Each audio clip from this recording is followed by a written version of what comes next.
देख रहे हैं इन डार्क राजकुमार के साथ। इन डार्क में आज की कहानी हमारे साथ शेयर की है रिंकी जी ने। तो सबसे पहले रिंकी जी, आपका बहुत बहुत धन्यवाद अपनी कहानी हमारे साथ शेयर करने के लिए। दोस्तों, अगर आपके पास भी ऐसी कोई कहानियां हैं तो हमारे साथ ज़रूर शेयर करें।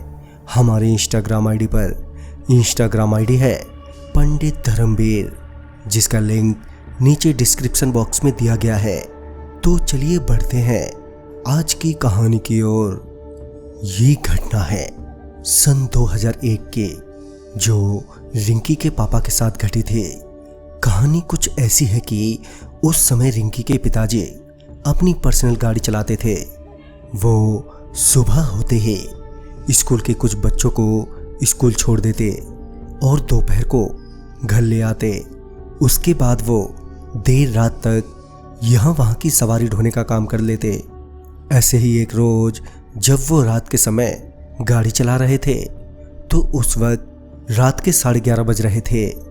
वो गाड़ी चलाते हुए एक हॉस्पिटल के पास से गुजर रहे थे। हॉस्पिटल से कुछ दूरी पर उन्हें एक नर्स दिखाई दी जो गाड़ी रोकने का इशारा कर रही थी। अकेली लड़की को देखकर उनके मन में ख्याल आया कि अकेली लड़की, वो भी इतनी रात गए। नहीं, गाड़ी रोकना ठीक नहीं होगा, मैं गाड़ी नहीं रोकूंगा। वो उस लड़की के करीब आए ही थे कि वो लड़की उनकी गाड़ी के सामने आकर खड़ी हो गई, जिस वजह से उन्हें मजबूरन ब्रेक लगाना पड़ा। तभी उन्होंने गाड़ी का शीशा नीचे किया और पूछा, बोलो क्या बात है।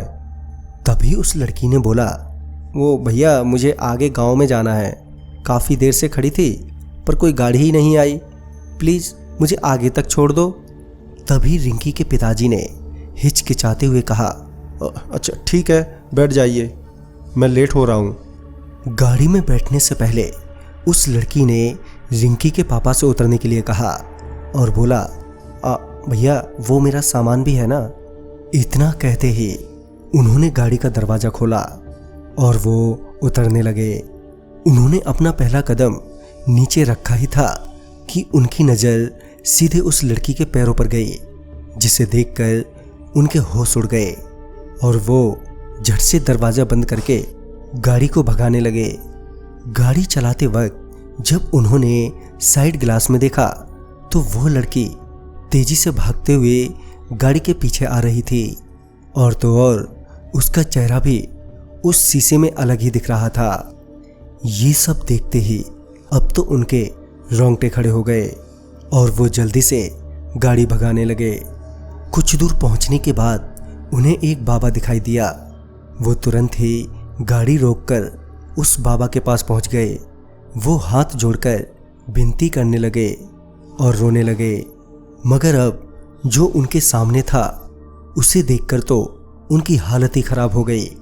दरअसल बाबा के भेष में वो भयानक लड़की थी जिसने छल से रिंकी के पापा की गाड़ी फिर से रोक ली थी। वो उस लड़की को सामने देखकर बदहवास हो गए और डर की वजह से उनका पूरा शरीर सुन्न पड़ गया, मगर वो लड़की उन्हें छू न सकी। जब वो लड़की उन्हें छूने की कोशिश करती तो वो जोर से चिल्लाते और कहने लगी, तेरी किस्मत अच्छी है जो तू बच गया, तेरे गले में ताबीज जो है। दरअसल वो ताबीज रिंकी की दादी ने उनके गले में डाला था ताकि कोई भी बुरी शक्ति उन्हें छू ना सके। कुछ ही देर बाद वो लड़की वहाँ से गायब हो गई और रिंकी के पिताजी वहीं बेहोश हो गए। वो लगभग हॉस्पिटल में 2 महीने तक बेहोश रहे। तब से अब तक उस घटना का डर उनके जहन में बैठा हुआ है और उस दिन से उन्होंने कार ड्राइविंग भी छोड़ दी है और अब वो एक नॉर्मल जिंदगी जी रहे हैं। तो दोस्तों, इस कहानी में बस इतना ही। कहानी आपको पसंद आई हो तो लाइक, शेयर और साथ ही हमें कमेंट बॉक्स में ज़रूर बताएं। तो मैं आपका दोस्त राजकुमार जल्द ही मिलूंगा आप ही की भेजी हुई एक नई कहानी के साथ। तब तक के लिए बाय एंड टेक केयर।